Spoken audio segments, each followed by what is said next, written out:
Good morning વિદ્યાર્થી મિત્રો, હવે આપણે જોવાના છે ધ્વનિના ગુણક પરાવર્તનના ઉપયોગો। તો પહેલા તો વિદ્યાર્થી મિત્રો ગુણક પરાવર્તન એટલે શું? ગુણક એટલે આપણે ગુણ્યા કરીએ છીએ વિદ્યાર્થી મિત્રો। 5 ગુણ્યા 3 એટલે કે 5 ને 3 વખત આપણે શું કરીએ છીએ? ગુણવાનો, એટલે કે વારંવાર ગુણીએ છીએ।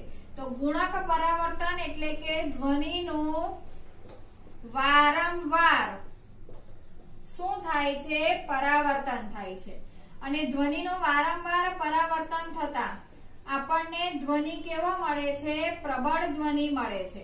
તો આ રીતે ધ્વનિનું વારંવાર પરાવર્તન કરીને પ્રબળ ધ્વનિ જે મેળવીએ છીએ એને આપણે શું કહીએ છીએ? ધ્વનિનું ગુણક પરાવર્તન। તો એ ગુણક પરાવર્તનના ઉપયોગો ક્યાં થાય છે? તો વિદ્યાર્થી મિત્રો મેગાફોન અને લાઉડ સ્પીકર।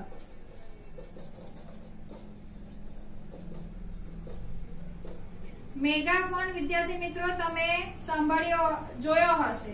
બીજું આપણે હોર્ન છે, પછી શહેનાઈ છે, તુરી છે, એવા જે સંગીત વાદ્યો છે એની અંદર કોનો ઉપયોગ થાય છે? તો ધ્વનિના ગુણક પરાવર્તનનો ઉપયોગ।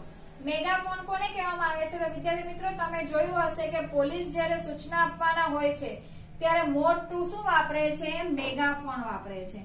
તો મેગાફોનની અંદર આગળનો ભાગ સાંકડો હોય છે અને પાછળનો ભાગ કેવો હોય છે? પહોળો હોય છે। હવે વિદ્યાર્થી મિત્રો જ્યારે મેગાફોનની અંદર અહીંયાથી જ્યારે બોલે છે તો આ સાંકડા ભાગની અંદર વારંવાર ધ્વનિનું શું થાય છે? પરાવર્તન થાય છે।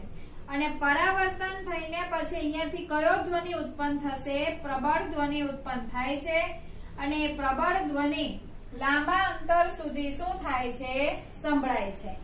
આમ અહીંયા ધ્વનિ બધી દિશામાં ફેલાવાને બદલે આટલા જ ભાગમાં એનું વારંવાર શું થશે? પરાવર્તન થશે।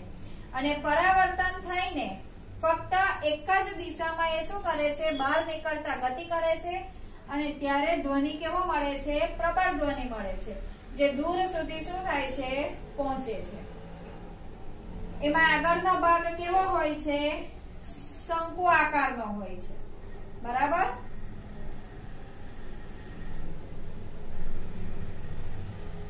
હવે જોઈએ આપણે વિદ્યાર્થી મિત્રો સ્ટેથોસ્કોપ।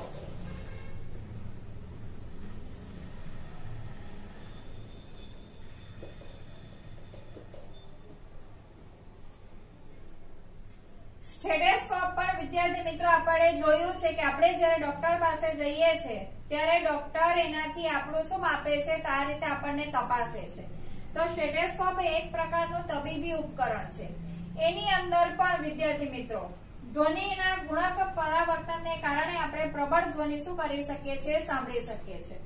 એનો ઉપયોગ કરીને ડોક્ટર હૃદય અને ફેફસાના જે કઈ ધબકારા અંદરના સંભળાય છે એમાંથી ચોક્કસ અવાજ જે આવે છે એને સારી રીતે શું કરી શકે છે? સાંભળી શકે છે। એની અંદર પણ વિદ્યાર્થી મિત્રો ધ્વનિ દર્દીના હૃદયના ધબકારા છે અથવા તો ધ્વનિ જે છે તે વારંવાર પરાવર્તન પામીને ડોક્ટરના કાન સુધી શું કરે છે? પહોંચે છે અને હૃદય અને ફેફસાના કાર્યની આપણે ચોક્કસ રીતે શું કરી શકીએ છીએ? તપાસ કરી શકીએ છીએ। કોન્સર્ટ હોલ એટલે કે વિદ્યાર્થી મિત્રો આપણે કોઈ મોટા હોલની વાત કરીએ કે સભાખંડ હોય કે મોટા ઓરડા હોય કે સિનેમા ગૃહની શું હોય છે? છત।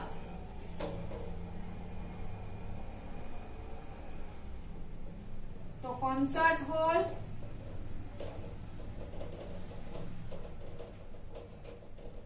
મોટા સંમેલન હોલ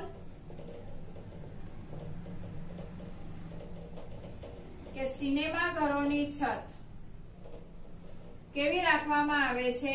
વક્રાકાર રાખવામાં આવે છે। શા માટે વિદ્યાર્થી મિત્રો સિનેમા ઘરોની છત વક્રાકાર રાખવામાં આવે છે? કારણ કે વિદ્યાર્થી મિત્રો હોલની અંદર પહેલેથી છેલ્લે સુધી ઘણા બધા વ્યક્તિઓ શું કરેલા હોય છે? બેસેલા હોય છે। તો જ્યારે કોઈ વક્તા બોલે છે તો એ છેલ્લામાં છેલ્લા બેઠેલી વ્યક્તિ કે ખૂણામાં બેઠેલી વ્યક્તિ સુધી એનો અવાજ પહોંચવો જોઈએ, બરાબર? તો છત વક્રાકાર બનાવવામાં આવે છે કારણ કે ઉદ્ભવેલો ધ્વનિ જે છે તે પરાવર્તન પામીને સમગ્ર હોલમાં શું થાય છે, પહોંચે છે.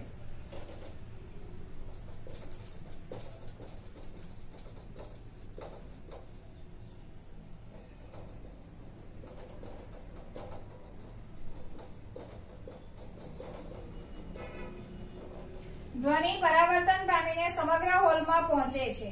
કેટલીક વાર જે આ વક્રાકાર ધ્વનિ બોર્ડ જે છે એ પાછળ મૂકવામાં આવે છે. પાછળ મૂકવામાં આવે છે એટલે કે મંચ પરથી જે ઉત્પન્ન થયેલો ધ્વનિ જે છે એ બોર્ડ પાસેથી પરાવર્તન પામીને સમગ્ર હોલમાં શું થાય છે, ફેલાઈ જાય છે. આ રીતે શું છે, મંચ પાછળ મૂકેલું ધ્વનિ બોર્ડ અહીંયાથી ઉત્પન્ન થતો શું છે, ધ્વનિનો સ્ત્રોત છે. હવે ધ્વનિનો સ્ત્રોત પહેલા આ રીતે અહીંયા ફેલાઈ જાય છે.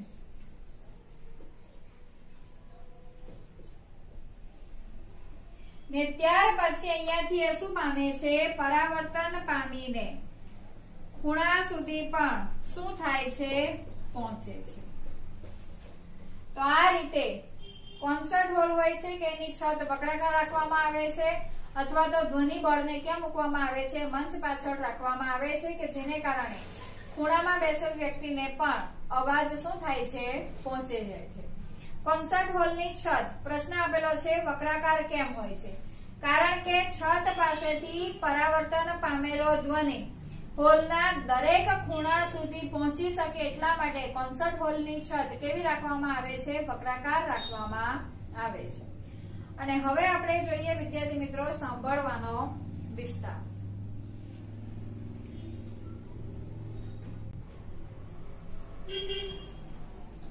હવે જોઈએ વિદ્યાર્થી મિત્રો સાંભળવાનો વિસ્તાર. વિદ્યાર્થી મિત્રો આપણે કઈ બધી જ આવૃત્તિના અવાજો કે બધી જ આવૃત્તિનો ધ્વનિ આપણે સાંભળી શકતા નથી. અમુક આવૃત્તિની મર્યાદા હોય છે અને એટલી આવૃત્તિનો ધ્વનિ જો ઉત્પન્ન થાય તે જ ધ્વનિને આપણે શું કરી શકીએ છીએ, સાંભળી શકીએ છીએ. તો એની અંદર વિદ્યાર્થી મિત્રો 3 પ્રકારના ધ્વનિ છે.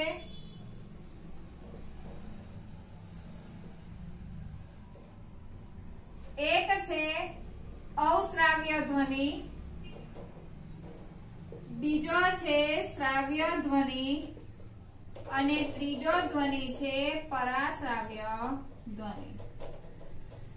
હવે વિદ્યાર્થી મિત્રો શ્રાવ્ય ધ્વનિ એટલે કે જેને મનુષ્ય કે આપણે શું કરી શકીએ છીએ, સાંભળી શકીએ છીએ તેનો.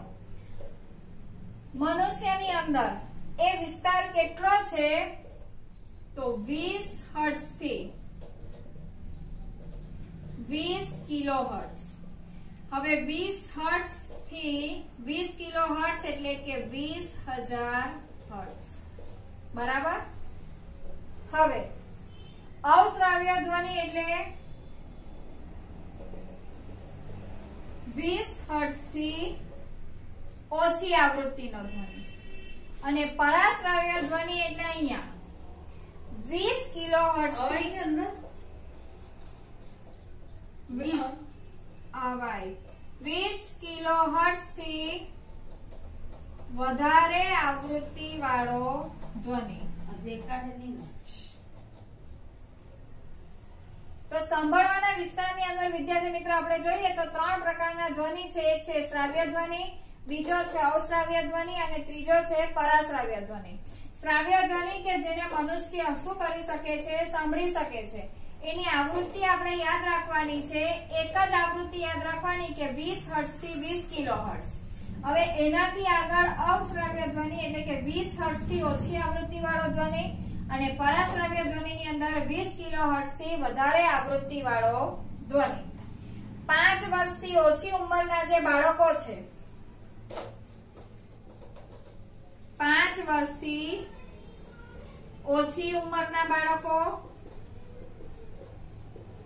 બીજું કૂતરા જે 25 કિલોહર્ટ્ઝ સુધીનો આવૃત્તિ વાળો અવાજ પણ શું કરી શકે છે, સાંભળી શકે છે.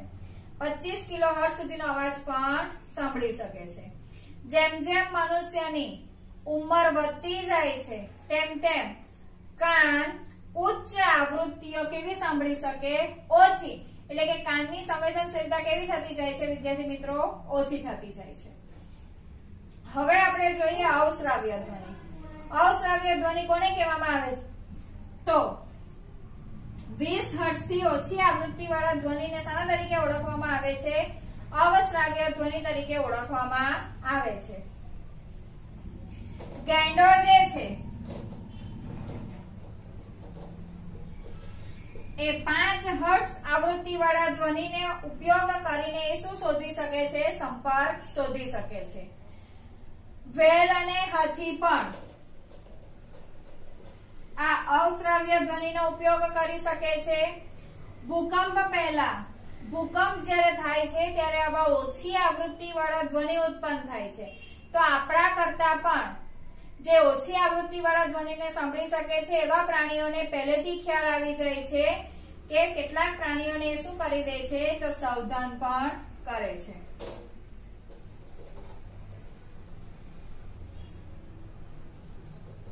એટલે ભૂકંપ પહેલા પણ કયા ધ્વનિ ઉત્પન્ન થાય છે? તો અવશ્રાવ્ય ધ્વનિ ઉત્પન્ન થાય છે.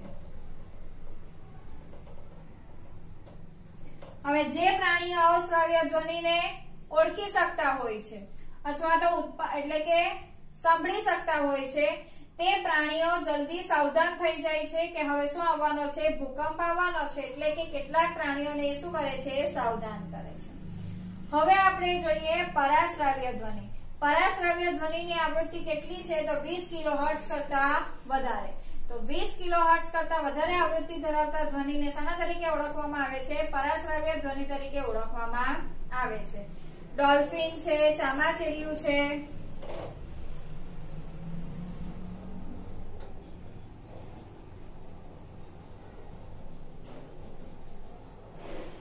પોર્પોઇસ છે, એ પણ વેલ જેવું જ સસ્તન પ્રાણી છે વિદ્યાર્થી મિત્રો. પોર્પોઇસ એ શું ઉત્પન્ન કરે છે? તો પરાશ્રાવ્ય ધ્વનિ ઉત્પન્ન પણ કરે છે અને પરાશ્રાવ્ય ધ્વનિને શું કરી શકે છે? સાંભળી પણ શકે છે. કેટલીક પ્રજાતિના ફૂદા, ફૂદા એટલે કે પતંગિયાની આગળ જે પેલું જોવા મળે છે ને એટલે કે એના પહેલાનું સ્તર ફૂદા, એની શ્રવણ શક્તિ પણ ખૂબ જ કેવી હોય છે? ઓછી હોય છે. જે ચામાચીડિયા દ્વારા ઉત્પન્ન કરેલા ધ્વનિને સાંભળી શકે છે અને એની આસપાસ ઉડતા ચામાચીડિયાની પણ એ શું મેળવી શકે છે? જાણકારી મેળવી શકે છે અને પોતાને પકડાઈ જતા એ શું કરે છે? બચાવે છે. ઉંદરો પણ પરાશ્રાવ્ય ધ્વનિ ઉત્પન્ન કરે છે. આ જ રીતે ચામાચીડિયા પરાધ્વનિ ઉત્પન્ન કરીને એ શિકાર રાત્રે શું કરી શકે છે? પકડી શકે છે. તો આ વિદ્યાર્થી મિત્રો ખૂબ જ અગત્યનું છે. સાંભળવાના વિસ્તારો જેમાં અવશ્રાવ્ય ધ્વનિ, પરાશ્રાવ્ય ધ્વનિ અને શ્રાવ્ય ધ્વનિ. ખ્યાલ આવે છે વિદ્યાર્થી મિત્રો? તો આ છે સાંભળવાનો વિસ્તાર.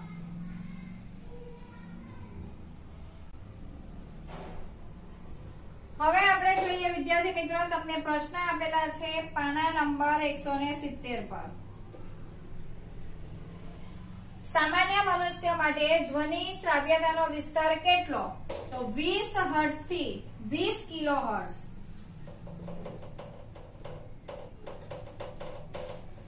અથવા તો 20 હર્ટ્ઝ થી 20,000 હર્ટ્ઝ. આપેલ ધ્વનિ આવૃત્તિનો વિસ્તાર કેટલો હોય છે? અવશ્રાવ્ય ધ્વનિ